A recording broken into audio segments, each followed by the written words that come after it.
नमस्कार दोस्तों, स्वागत है मेरे एक नए वीडियो में। दोस्तों, आज के वीडियो में आप चाहे यूपी के हों, चाहे दिल्ली के हों, चाहे बिहार के हों, चाहे मध्य प्रदेश के हों, भारत के किसी भी कोने से हों, अगर आपका विकलांग और विधवा पेंशन आता है, क्या गलतियां आपको नहीं करनी है दोस्तों। जो गलतियां आमतौर पे आप लोग जो कर देते हैं और जिसकी वजह से आपका पेंशन पेंडिंग में हो जाता है, आपके पेंशन में पेंडिंग अगर मान लीजिए अप्रूव भी हो जाता है तो आगे जाके पेंशन नहीं आता। दोस्तों, क्या क्या तरह की दिक्कतें आपको होती हैं, सारी चीजों पे बात करूंगा और उसका उपाय बताऊंगा कि अगर आपका नया पेंशन बनाने जा रहे हैं या पेंशन बन भी चुका है, आगे भी कोई दिक्कत आया है तो कभी आपको दिक्कत नहीं आएगा। वीडियो को एंड तक देखिएगा दोस्तों। चलिए मैं शुरुआत करता हूं। दोस्तों, सबसे पहले मैं आपको बता दूं, जो लोग नया पेंशन बनवाने जाए, चाहे वो दिल्ली के हो, चाहे यूपी के, चाहे आप कोई भी स्टेट के हो, सबसे पहले आप ये देखिए कि मेरा जो भी आधार है, जो भी डॉक्यूमेंट है, उसमें नाम सब कुछ एक जगह सेम हो, डेट ऑफ बर्थ सेम हो, आपके पिता का नाम, एड्रेस, ये मेन चीजें हैं जो कॉमन होनी चाहिए सब में। और दूसरी बात दोस्तों, आपके बैंक अकाउंट की डिटेल आपकी होनी चाहिए। दोस्तों, मैं आपको बता दूं, कई लोग ऐसी गलतियां कर रहे हैं। अब पेमेंट आधार बेस्ड आएगा, डीबीटी के थ्रू आएगा। अब आपके चाचा, ताऊ, मामा, पति, पिता, कोई किसी के अकाउंट में नहीं आएगा, आप ही के अकाउंट में आएगा। इसीलिए अपना खाते का विवरण सही दें, अपना खाते का विवरण दें, किसी और का ना दें। इससे दिक्कत हो सकती है, आपकी पेंशन रुक सकती है, पेंडिंग में चली जाएगी, या फिर नहीं मिलेगी, या फिर आपकी कट भी सकती है। तो इसीलिए ये बातें बहुत ज्यादा ध्यान देने वाली हैं दोस्तों। आप चाहे कहीं के भी हो, अभी मेरे एक सज्जन ने अभी एक थे, वो जो उनकी मदर की पेंशन लगनी थी, दिल्ली की पेंशन की, 60 साल हो गया था, लेकिन उन्होंने दो डॉक्यूमेंट दिए और एक में अलग उनकी डेट ऑफ बर्थ, एक में अलग, उनका रिजेक्ट हो गया। अब बताइए, नई पेंशन के लिए अभी जो अप्लाई भी नहीं कर सकते क्योंकि जो वेबसाइट नहीं खुली है। सो दोस्तों, आप लोग ऐसी गलतियां करेंगे तो दिक्कत होनी तय है। आप पहले ये देखिए कि सारा विवरण सही हो। कई लोग क्या करते हैं, अपने आधार में लिखेंगे, मान लीजिए XYZ, कोई भी उनका नाम है, सरनेम में गलती कर दिया, सरनेम आधार में लिखा है तो पैन में नहीं लिखा। ये सब छोटी छोटी मिस्टेक, एक एक अक्षर मिलाया जाता है वेरिफिकेशन में। आप लोग छोटी छोटी गलतियां करना बंद कर दीजिए, इससे आपको बहुत ज्यादा लॉस होता है। बाद में आप इधर उधर चक्कर काटते हैं।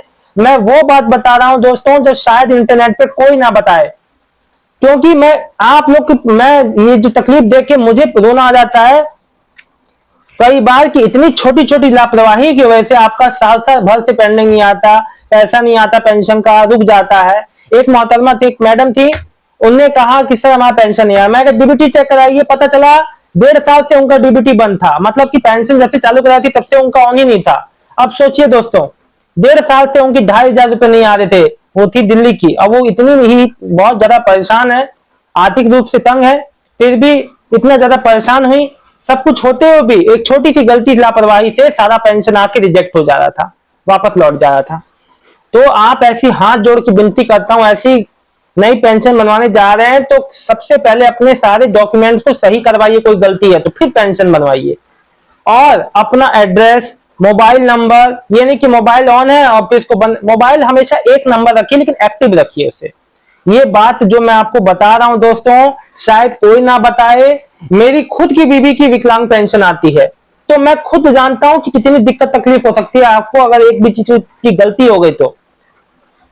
खास तौर पर बुजुर्ग लोग, जो विधवा पेंशन लाभार्थी, अपना मोबाइल नंबर, चीजों को जरूर एक्टिव रखें, क्योंकि कई बार विधवा पेंशन का वेरिफिकेशन होता है, बुजुर्ग पेंशन का वेरिफिकेशन होता है, लाइफ सर्टिफिकेट जमा होते हैं, तो आप लोग को तो मोबाइल नंबर एक्टिव रखना बहुत जरूरी है। कोई भी मैसेज आता है, चीज आता है, आपको पता ही नहीं चलेगा। यूपी में अभी विधवा पेंशन को लेकर नई एडवाइजरी आई है कि जल्दी से जल्दी अब निपटारा होगा, पेंशन जल्दी बन जाएगी, 3 महीने के अंदर पेंशन आ जाएगी आपके खाते में। लेकिन आप लोग ऐसी गलतियां करेंगे तो कैसे कोई पेंशन आएगा बताइए। दिल्ली में भी कई लोग गलतियां कर रहे हैं, डॉक्यूमेंट में गलत चीजें, सारा बैंक अकाउंट में गलती, हजार तरह की गलतियां हो जा रही है, जिसकी वजह से कई लोग पेंशन लाभार्थी होने के बावजूद उस लाभ से वंचित हो जा रहे हैं और वो लाभ नहीं ले पा रहे। दोस्तों, हाथ जोड़ के विनती करता हूं, ऐसी गलतियां ना करें। आप चाहे जहां से भी मुझे देख रहे हैं, कोई भी हो, आपकी बुजुर्ग पेंशन हो, विधवा पेंशन हो, आप चाहे विकलांग पेंशन, दिव्यांग, कोई भी हो, आप अपना सारे चीजों का विवरण, नाम, आपका पता, पिता का नाम, डेट ऑफ बर्थ, आपकी जन्म तिथि, सब कुछ एक रखिए सारे डॉक्यूमेंट्स में, अंतर नहीं होना चाहिए। अंतर होगा तो दिक्कत आएगी, ठीक है। तो और एक बात बता दूं, अगर आपके नाम में मिसमैच होगा तो आपका मान लो एक बैंक से डीबीटी को दूसरे बैंक में ट्रांसफर करोगे तब भी नहीं होगा, वहां मिसमैच आपका दिखाएगा, name mismatch, father name mismatch, address, मतलब कि कुछ भी। इसीलिए ये छोटी छोटी मिस्टेक करना बंद कीजिए आप लोग। देखिए कोई छोटा बच्चा मिस्टेक करे बात अलग है, लेकिन हम लोग बड़े हैं, हम लोग काम समझना है। कोई भी काम कीजिए धैर्य से कीजिए। पेंशन आज नहीं तो कल आना ही है सबका। नए पेंशन है, चाहे दिल्ली के हो यूपी के हो, नए पेंशन में देखिए 4 5 6 महीने इंतजार करना ही पड़ता है, और इसमें थोड़ा सा संयम धैर्य चाहिए होता है। और जब भी आपका पेंशन में कोई भी दिक्कत आए, आप सीधे अपने नजदीकी पेंशन विभाग में जाएं, वहां से जानकारी लें। आपको पेंशन का अपना, हाँ, जब भी पेंशन बनवाते हैं तो पेंशन नंबर जरूर ले लिया कीजिए उनसे, ताकि आप अपने घर बैठे पीएमएफएस पोर्टल पे अपनी पेंशन का महीने महीने का विवरण देख सको। जैसे ही पेंशन बनती है एक नंबर मिलता है, एप्लीकेशन नंबर भी कहते हैं, जो पीपीओ नंबर भी कहते हैं, आपका पेंशन नंबर भी कहते हैं। वो पेंशन नंबर लेके रख लो, हर महीने पीएमएफएस पोर्टल पे जाके आपका पेंशन कब आ रहा है, कब अप्रूव हुआ, कब आपका अंडर प्रोसेस में गया, कब आपका अप्रूव हो गया, कब आपका पेमेंट हो गया, कब आपके खाते में क्रेडिट हो गया, पीएमएफएस पोर्टल पे सारी जानकारी रहती है। तो दोस्तों आशा करता हूं ये मेरी जानकारी आपको अच्छी लगी होगी। वीडियो अच्छा लगा है तो वीडियो को लाइक करके चैनल को सब्सक्राइब कर लीजिएगा।